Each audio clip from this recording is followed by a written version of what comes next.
Hello everyone, welcome back to my daily cooking vlog. ಇವತ್ತಿನ ವಿಡಿಯೋದಲ್ಲಿ ಭಾನುವಾರ ಬೆಳಗಿನ ತಿಂಡಿಯ ಬ್ರೇಕ್ಫಾಸ್ಟ್ ತೋರಿಸ್ತಾ ಇದ್ದೀನಿ. ಭಾನುವಾರ ಅಂದ ತಕ್ಷಣ ರಜಾ ದಿನ ಆಗಿರುತ್ತಲ್ವ. ರಜೆ ದಿನ ಸಾಮಾನ್ಯ ಲಂಚ್ ಬಾಕ್ಸ್ಗೆ ಏನು ತಿಂಡಿ ತೊಗೊಂಡು ಹೋಗೋಕ್ಕೆ ಇಷ್ಟಪಡಲ್ಲ, ಅದನ್ನೇ ನಾನು ಮಾಡೋದು. ಸೊ ಇವತ್ತು ದಮ್ ವಾಂಗಿಬಾತ್ ಮಾಡ್ತಾಯಿದ್ದೀನಿ. ದಮ್ ವಾಂಗಿಬಾತ್ನ ಕುಕ್ಕರ್ನಲ್ಲ, ಈ ರೀತಿ ಓಪನ್ ಪ್ಯಾನ್ನಲ್ಲಿ ಮಾಡ್ತಾಯಿದ್ದೀನಿ. ಅನ್ನನ ಇಂಗಿಸಿ ಮಾಡೋದ್ರಲ್ಲೇ ಟೇಸ್ಟ್ ಬೇರೆ, ಕುಕ್ಕರ್ನಲ್ಲಿ ಮಾಡೋ ಅಂಥ ದಮ್ ಅದೇ ಟೇಸ್ಟ್ ಬೇರೆ. ಸೊ ಪ್ಯಾನಿಗೆ ಒಂದು ಸ್ವಲ್ಪ ಎಣ್ಣೆ ಹಾಕ್ಬಿಟ್ಟು ಪಲಾವ್ ಐಟಮ್ಸ್, ಮಸಾಲೆ ಐಟಮ್ಸ್ನ ಹಾಕಿದ್ದೀನಿ.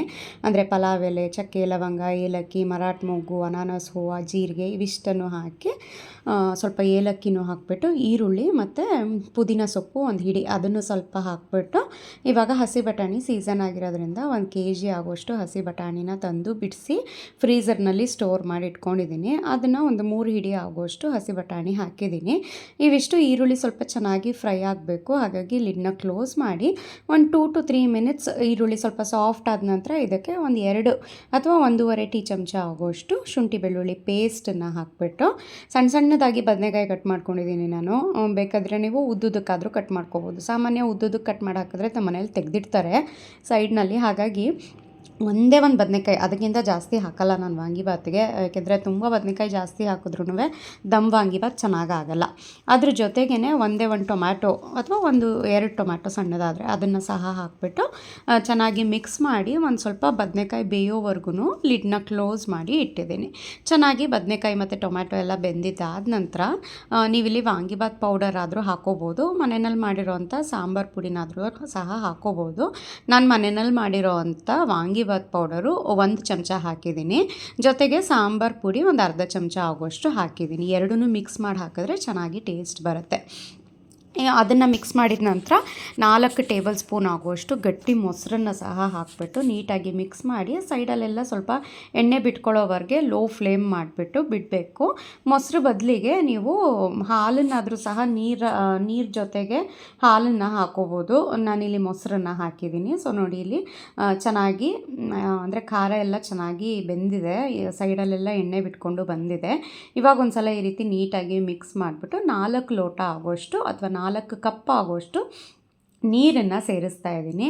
2 ಕಪ್ ನಾನು ರೈಸ್ ತೊಗೊಂಡಿದ್ದೀನಿ. ಹಾಗಾಗಿ ಕರೆಕ್ಟಾಗಿ 4 ಕಪ್ ನೀರನ್ನು ಹಾಕ್ತಾಯಿದ್ದೀನಿ. ಏಕೆಂದರೆ ಟೊಮ್ಯಾಟೋನು ಸಹ ನೀರು ಬಿಟ್ಕೊಂಡಿರುತ್ತೆ. ಹಾಗೆಯೇ 4 ಟೇಬಲ್ ಸ್ಪೂನ್ ಆಗೋಷ್ಟು ಗಟ್ಟಿ ಮೊಸರನ್ನು ಸಹ ಹಾಕಿರ್ತೀವಲ್ವ, ಎಕ್ಸ್ಟ್ರಾ ನೀರು ಆಗಿಬಿಟ್ರೆ ನಾನು ಮೊದಲೇ ರಾಜ್ಬುಡಿ ರೈಸ್ ಯೂಸ್ ಮಾಡೋದ್ರಿಂದ ತುಂಬ ಮುದ್ದೆ ಥರ ಆಗಿಬಿಡುತ್ತೆ. ಹಾಗಾಗಿ ನಾನು ಕರೆಕ್ಟಾಗಿ ನೀರನ್ನು ಹಾಕ್ತಾಯಿದ್ದೀನಿ. ನೀರು ಹಾಕಿದ್ಮೇಲೆ ರುಚಿಗೆ ತಕ್ಕಷ್ಟು ಉಪ್ಪನ್ನು ಸಹ ಹಾಕಿ ಲಿಡ್ನ ಕ್ಲೋಸ್ ಮಾಡಿ ಚೆನ್ನಾಗಿ ನೀರು ಕುದಿ ಬರೋವರೆಗೂ ಬಿಡಬೇಕು.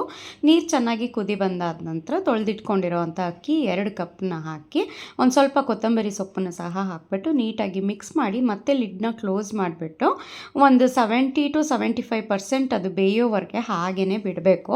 ಮಧ್ಯ 1 ನಿಮಿಷ 2 ನಿಮಿಷಕ್ಕೆ ಒಂದು ಸಲ ಈ ರೀತಿ ಕೈ ಆಡ್ತಾ ಇರಿ. ಯಾಕೆಂದರೆ ಓಪನ್ ಪ್ಯಾನ್ನಲ್ಲಿ ಮಾಡ್ತಾ ಇರೋದ್ರಿಂದ ತಳ ಹತ್ತಬಾರ್ದು ಅಂತ ಅಷ್ಟೇ. ಸೊ ನೋಡಿ, ಇವಾಗ ಒಂದು ಸಲ ಈ ರೀತಿ ಕೈ ಆಡಿಬಿಟ್ಟು ಮತ್ತೆ ಮುಚ್ತೀನಿ. ಒಂದು 70% ಆಗುವಷ್ಟು ಬೇಯಬೇಕು. ಇನ್ನೂ ನೀರಿನ ಅಂಶ ಜಾಸ್ತಿ ಇದೆ ಅಲ್ವಾ, ಹಾಗಾಗಿ ಮತ್ತೆ ಲಿಡ್ನ ಕ್ಲೋಸ್ ಮಾಡಿ ಇಡ್ತಾಯಿದ್ದೀನಿ.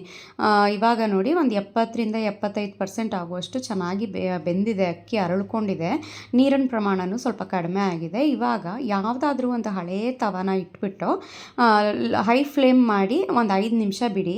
ಸ್ವಲ್ಪ ತವ ಬಿಸಿ ಆದಮೇಲೆ ಮೀಡಿಯಮ್ ಟು ಲೋ ಫ್ಲೇಮ್ ಮಾಡಿಬಿಟ್ಟು ಒಂದು 15 ನಿಮಿಷ ಲಿಡ್ನ ಕ್ಲೋಸ್ ಮಾಡಿ ಮೀಡಿಯಮ್ ಟು ಲೋ ಫ್ಲೇಮ್ನಲ್ಲಿ ಇಟ್ಬಿಡ್ಬೇಕು ಅಷ್ಟೇ. ನಿಮಗೆ ತುಂಬ ನೀರು ಕಡಿಮೆ ಹಾಕಿದ್ದೀನಿ, ನಂಗೆ ಡೌಟ್ ಆಗ್ತಾಯಿದೆ ಮಧ್ಯೆ ಎಲ್ಲಾದರೂ ತಳ ಹತ್ತಿಬಿಡುತ್ತೇನೋ ಅನ್ನೋದಾದರೆ ನೀವು ಒಂದು ಸಲ ಈ ರೀತಿ ಕೈ ಆಡ್ಬೋದು, ಇಲ್ಲಾಂದರೆ ಏನಿಲ್ಲ. ನಾನು ಎಲ್ಲಿ ನೀರು ಕಡಿಮೆ ಆಗೋಗಿದೆಯೋ ಅಂತ ಅಂದ್ಬಿಟ್ಟು ಒಂದು ಸಲ ಈ ರೀತಿ ಕೈ ಆಡಿಸ್ಬಿಟ್ಟು ಮತ್ತೆ ಒಂದು 10 ನಿಮಿಷ ಸ್ಟವ್ನ ಆಫ್ ಮಾಡಿ ಬಿಡ್ತಾಯಿದ್ದೀನಿ. ಚೆನ್ನಾಗಿ ಬೆಂದಿತ್ತು, ಅರಳ್ಕೊಂಡಿತ್ತು ಅಕ್ಕಿ, ಇನ್ನೊಂದು ಸ್ವಲ್ಪ ಅರಳ್ಕೊಳ್ಳಿ ಅಂತ ಅಂದ್ಬಿಟ್ಟು ಸ್ಟವ್ನ ಆಫ್ ಮಾಡಿಬಿಟ್ಟು ಹಾಗೆಯೇ ಒಂದು 10 ನಿಮಿಷ ಬಿಟ್ಟಿದ್ದೆ. ಈ ರೀತಿ ದಮ್ ಕಟ್ಟಿ ಮಾಡಿರೋ ಅಂಥ ಬಾತು ನೀವು 1 ಅವರ್ ಇಡೀ 1.5 ಅವರ್ ಇಡೀ ಇದೇ ರೀತಿ ಬಿಸಿ ಇರುತ್ತೆ. ಆದರೆ ಕುಕ್ಕರ್ನಲ್ಲಿ ಆ ರೀತಿ ಇರಲ್ಲ. ಆ್ಯಂಡ್ ಕುಕ್ಕರ್ನಲ್ಲಿ ಮಾಡಿರೋ ಅಂಥ ಟೇಸ್ಟೇ ಬೇರೆ. ಈ ರೀತಿ ನಾವು ಓಪನ್ ಪ್ಯಾನ್ನಲ್ಲಿ ದಮ್ ಮಾಡಿರೋ ಅಂಥ ಯಾವುದೇ ಬಾತ್ ಆಗಿರ್ಬೋದು, ಪಲಾವ್ ಆಗಿರ್ಬೋದು, ಗೀ ರೈಸ್ ಆಗಿರ್ಬೋದು, ಜೀರಾ ರೈಸ್ ಆಗಿರ್ಬೋದು, ಸೂಪರಾಗಿ ಬರುತ್ತೆ ಟೇಸ್ಟು. 1 ಕಪ್ ತಿನ್ನೋರು ಈ ರೀತಿ ದಮ್ ಬಾತ್ ಮಾಡಿಬಿಟ್ರೆ 2 ಕಪ್ ಆಗೋಷ್ಟು ತಿಂತಾರೆ. ಅಷ್ಟು ಅಷ್ಟು ಟೇಸ್ಟ್ ಇರುತ್ತೆ ಮಾತ್ರ. ಸೊ ನೀಟಾಗಿ ನಿಧಾನಕ್ಕೆ ಮಾಡಬೇಕು ಅಷ್ಟೇ. ಸ್ವಲ್ಪ ಪೇಷನ್ಸಿಂದ ಮಾಡಿದ್ರೆ ಎಲ್ಲವನ್ನೂ ಸಹ ಚೆನ್ನಾಗಾಗುತ್ತೆ.